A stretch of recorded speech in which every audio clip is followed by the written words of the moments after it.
क्या वेद शास्त्र जो हजारों लाखों वर्षों से चले आ रहे हैं, क्या कृष्ण पक्ष उस पे खरा उतरता है या कबीर पक्ष उस पे खरा उतरता है? दर्शकों, जिस प्रकार किसी भी बात की सत्यता और असत्यता को जांचने के लिए एक आधार माना जाता है जो दोनों पक्षों को मान्य होता है, जैसे किसी जमीनी विवाद को सुलझाने के लिए अगर दोनों पक्षों को संतुष्ट करना हो तो अधिकारी उस जमीन में गड़े हुए मील के पत्थर को आधार मानकर पैमाइश करता है।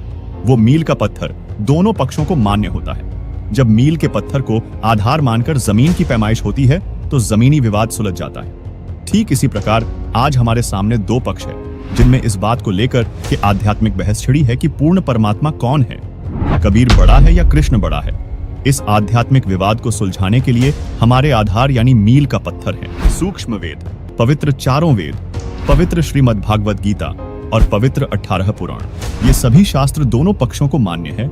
तो आइए आज इन शास्त्रों को आधार मानकर पड़ताल करते हैं कि कौन है बड़ा, कबीर या कृष्ण। तो दर्शकों, वीडियो शुरुआत करते हैं और सबसे पहले हम कृष्ण पक्ष की तरफ से सवाल लेते हैं। सर, हमारा आपसे सवाल है, श्री कृष्ण के बारे में आप क्या कहना चाहेंगे? कृष्ण जी भगवान थे, अखिल ब्रह्मांड के नायक कृष्ण भगवान है, जो कि उनके सारे के सारे कार्य आप इतिहास उठाकर देखो तो आपको पता चलेगा कि भगवान की लीला क्या होती है, भगवान कैसे कार्य करते हैं, भगवान किस प्रकार से आते हैं। शस्त्रधारी, सुदर्शन चक्र, सुदामा का महल बनाना हो, पर्वत उठाना हो और भी अन्य कार्य, चाहे महाभारत में पांडवों का साथ देना हो, कृष्ण भगवान ने दिया। कृष्ण भगवान अखिल ब्रह्मांड के नायक है। बोलो राधे राधे, हरे कृष्णा।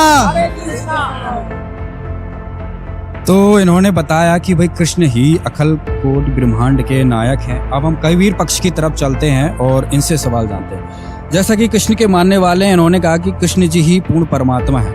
आप कैसे सिद्ध करोगे कि कबीर क्या है? क्या कबीर के बारे में बताएं? जी, कबीर जी के बारे में सिद्ध करने की जरूरत नहीं, क्योंकि कबीर जी तो खुद ही परमात्मा है और वो खुद ही सिद्ध करके जा चुके हैं कि वो परमात्मा थे।